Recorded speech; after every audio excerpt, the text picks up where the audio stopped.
How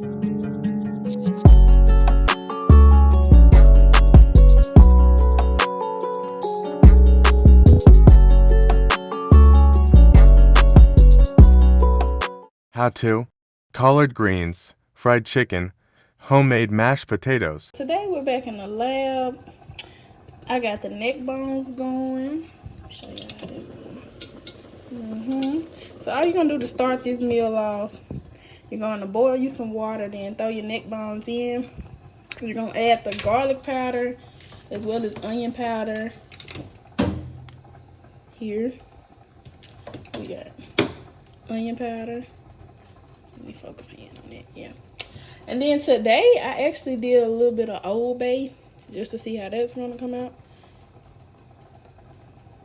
Trying to focus in on Old Bay. Smoked meat kind of is already like seasoned and salty, so you don't have to add much of anything to it. I'm smoking this meat so I can start my greens. I'll show y'all how to peel and clean those greens in the next video. I'm about to charge my phone up, but before my cameraman get here, I just wanted to show y'all how to start off these neck bones. Next step in the process is getting your greens ready. So what I'm about to do now is take the greens off the stems. You need to have some type of garbage can close. And I'm not gonna lie, the process of cutting and cleaning greens is a lengthy process. I've seen this little trick on TikTok of cutting it. I never seen anybody cut it. Like, my parents always individually chop them up. But today, we're gonna try cutting. Shout out to KitchenAid and this knife set. It's a really, really nice knife set, guys. Wish I could remember the name of it. I cannot at this point. So, I'm going to start by chopping the ends off of mine, just to make it a little bit easier. Because to be honest, most of the greens are up at the top. The vast majority of all your healthy stuff actually comes out of the stem. Fun fact. So we're going to leave just a few of our stems in, not a lot. But the little trick I seen on TikTok, let me zoom in closer. If y'all can see this. That's the stem. We're just gonna cut around this part and we're gonna cut around that part. And I thought that was pretty neat because this is the part that really had me like, I don't want to eat greens as fast. I thought I did. So we're just gonna do it like that. We're gonna cut it. And to be honest, in my mind, I can't see how my mom sit up and like pick these with her hand. It's a hard no for me. Cut the other side. But I feel like then too, you're kind of losing some of the green. Because look at that. It might not be a lot, but like that gets adding up. And I'm going to just leave just a little bit of stem on some of these. Leave that stem in there. Put this on. Collard greens are actually my favorite meal. And I'm not gonna lie, I've only cooked these one time in my life. Once. So this makes my second time. I'm very, very excited. So when I say leave the stem, we're gonna leave small parts of the stems on some of them, not all of them. But for the most part, we're gonna cut off the chunky part. We're gonna toss it over in the garbage. Now I bought 2 bunches of greens because it's just me and my boyfriend, so it ain't like I need a whole bunch. But if you're cooking for a family, I suggest 3 or better. Just because once it boils down, and depending on how small you tear them apart, matters too.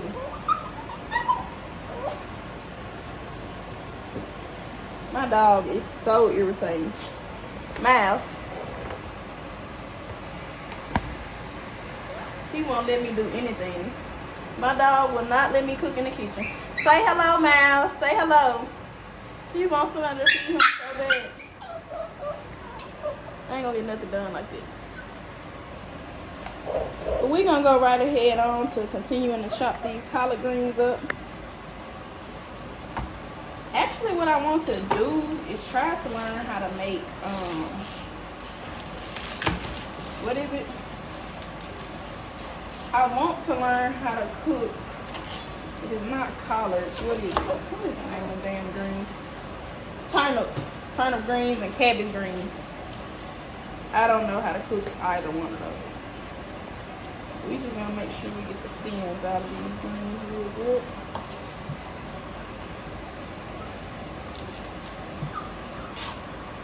After I finish cutting the stems, I'll be back.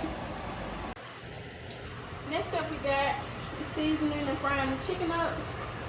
If you got a big family, I suggest buying a family pack of chicken wings. But if not, just buy you some little ones like me.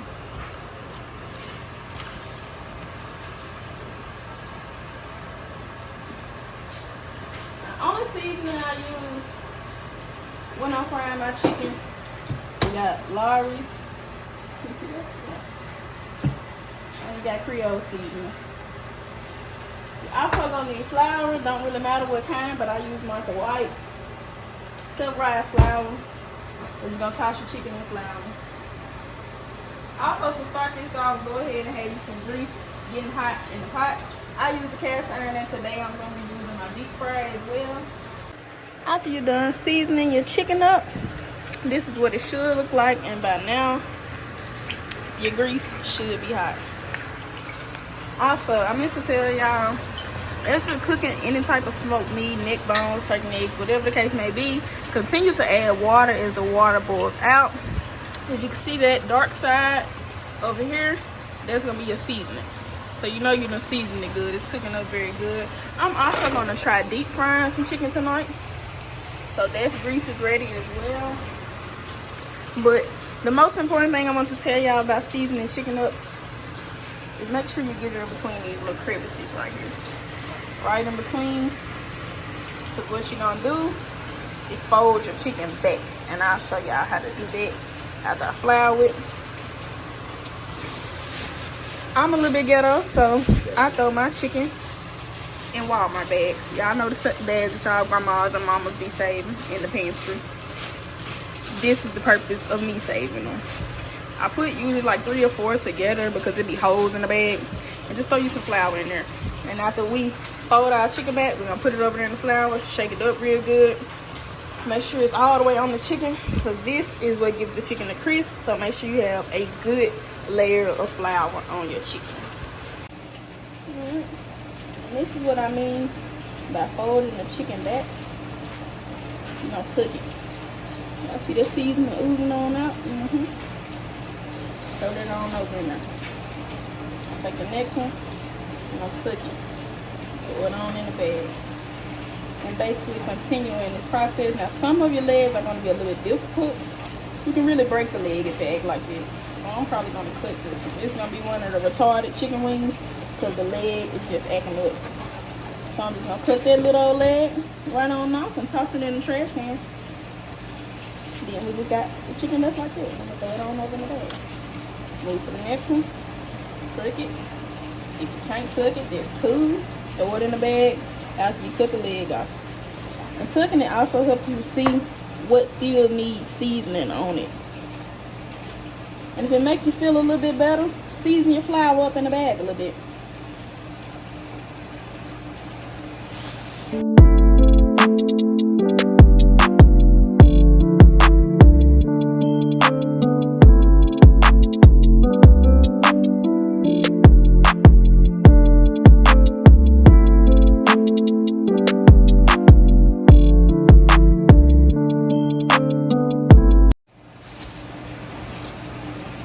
See, this one, I missed it. It ain't got no seasoning on it. So we're gonna throw some seasoning on it. In the crack. Make sure you get it in the crack. That's the most important part. Because when you break it, you want this part right here and this part on the outer to still have seasoning on it. You don't want no unseasoned chicken. It's not Raising Cane.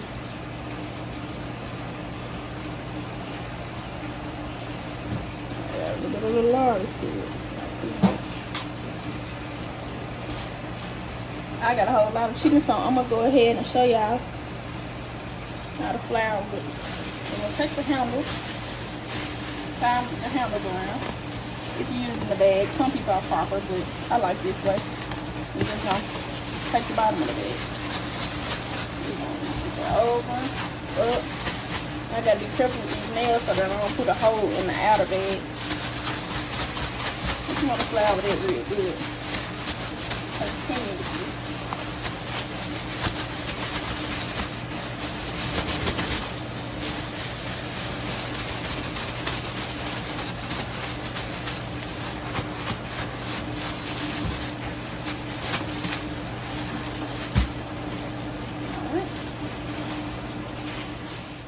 The stems off the collards. Then we pulled them apart. We made them smaller. Jamari may have done them too small because they're gonna boil down once you put them in the water. So I just suggest medium-sized greens. Then you're gonna rinse them out real good, really good. We're gonna dry them a little bit, but I'm about to throw them on over into the bowl.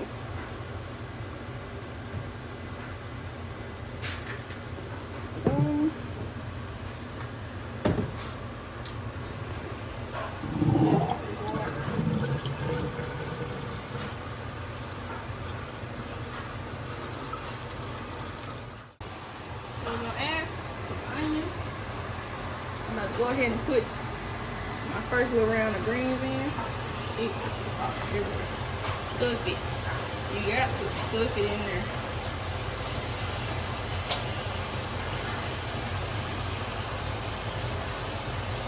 Don't burn it.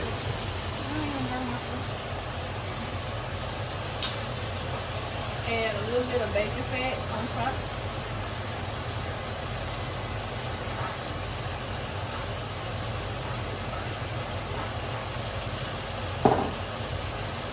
Season mine with onion powder and some accent salt.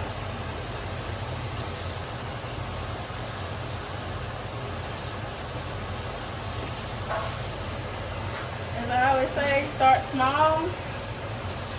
If you don't like the way it tastes after the first round, boil down, add a little bit more seasoning. But once you over season it, it's too late. So we're gonna let that cook down. Greens gonna take about an hour to 2, but you in the midst of cooking the other stuff, so you're not gonna realize that it's been that long. But right now it's 6:43, so hopefully around about 8 o'clock we'll be eating. I'm gonna go ahead and cook this chicken. She'll be ready to flip around first.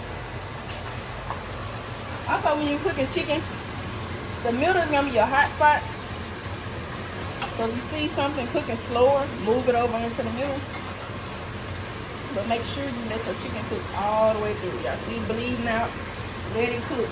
It may look as if it's getting done, but you really want to cook your chicken until it's almost burnt. Because you don't want to bite down into some chicken that look done and it's still bloody in the middle. So just let it cook, because chicken take a minute.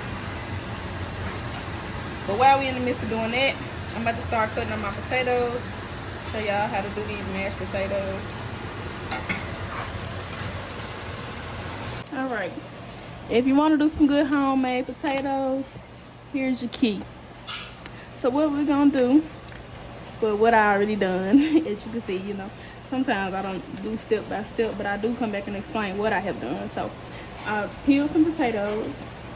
If y'all need further instructions on how to like peel these things or chop up your onions or things of that nature, just like and comment and let me know that, and I will do individual videos going into those specifics. But after you peel those potatoes, this is what they should look like. You're gonna rinse them off, dry them off, and then they'll be ready to cut.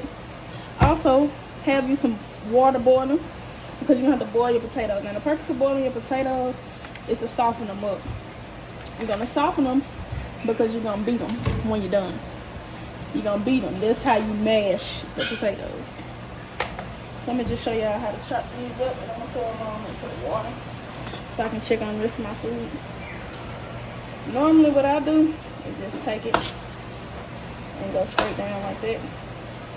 Now you wanna make sure that you don't have too thick of a potato, but cut it again if you need be. Because if you have too thick of a potato, it's gonna take all day for it to boil. But you don't want a thin potato either, because like I said, you still have to beat them. So if you already starting with thin potatoes, you're not gonna have anything to beat. Chop that one in, because that one just a little bit too thick. This is kind of the width that you want it.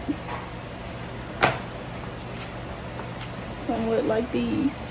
Y'all see that? We're just gonna keep chopping those up. It's gonna be hard for me to get that flour off of this cutting board.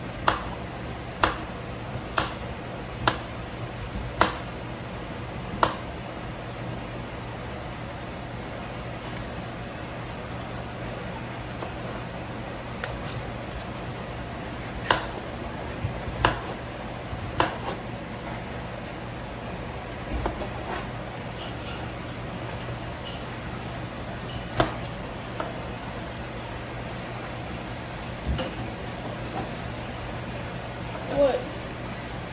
Y'all can go ahead and start putting them lights on that tree. Y'all ain't doing that. Alright, now we about to do our mashed potatoes.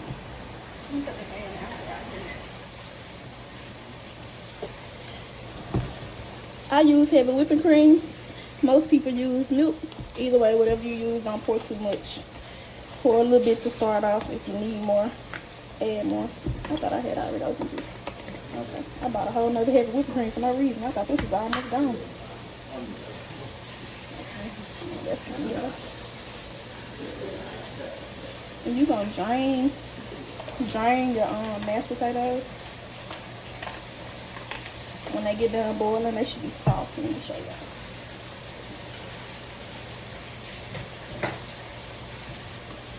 They should be soft. You should be able to mash right on to them after you get done boiling them.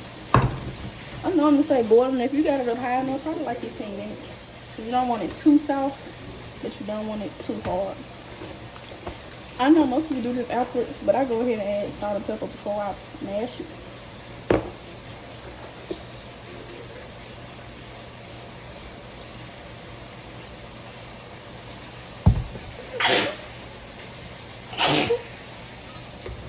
Got more seasoning, so I'll make your ass smooth. And you're gonna add butter. That's the most important part.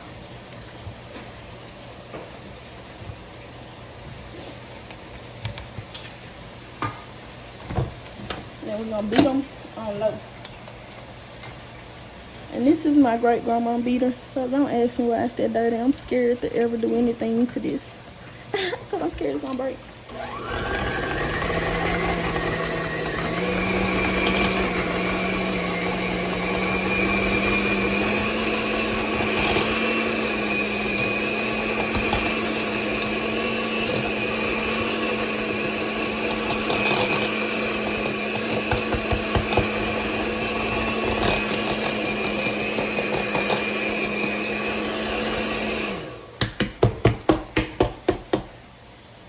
Two-bit mash, so I'm gonna add a little bit of regular milk to it, just a little bit, and a little bit more butter. The key to your mashed potatoes is not to overbeat them. If you still got little chunks, that's fine. Go in with a regular spoon and just mash them. I don't know, but it makes a big difference between the spoon and the beater, because you don't want watery potatoes. Like, my potatoes not watery.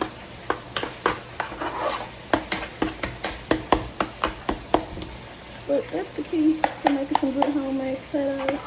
I'm gonna make some gravy to go on top. I can't wait to show y'all these pictures. I'm excited.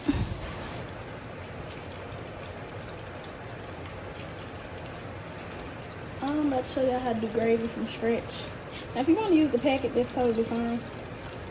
But since I did all this, I'm feeling a little good about myself, so I'm going ahead and do it from scratch. So normally, if you already got done cooking something, like most of the time when I make gravy from scratch is when I'm doing hamburger steak. So after I get done cooking the patties, I take some of the grease in the same pot, but I use a different pot because the cast iron got entirely too much grease in it. Take some of the grease. You're gonna add you some onion over into it. Let those cook up. Then you're gonna take you some powder. I said powder, Lord bless it. I've been in this kitchen too long. You're gonna take you some flour and put it into the grease. And that's what's gonna make the gravy. But you don't want your gravy too thick, so you're gonna continue to add water and mix it around until you get it to the thickness that you like. Also, you have to season it just a little bit, even though this grease is technically seasoned. It done had chicken frying in it for a while. You still add a little bit of seasoning salt to it.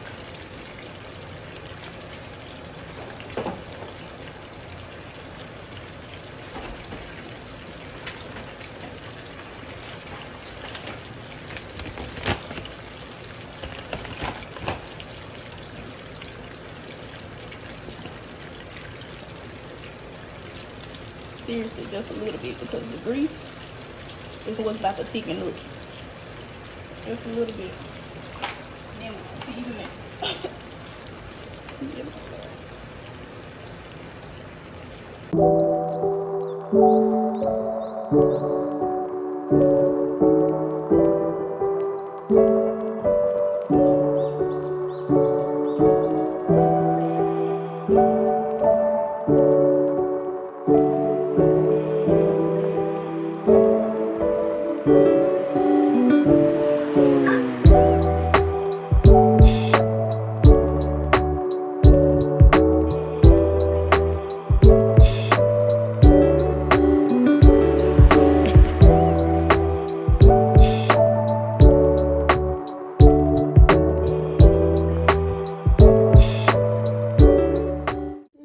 It's gonna look like.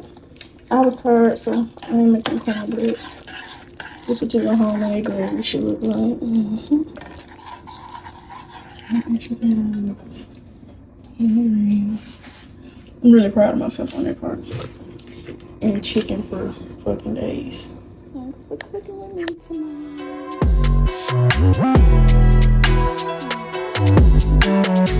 tonight.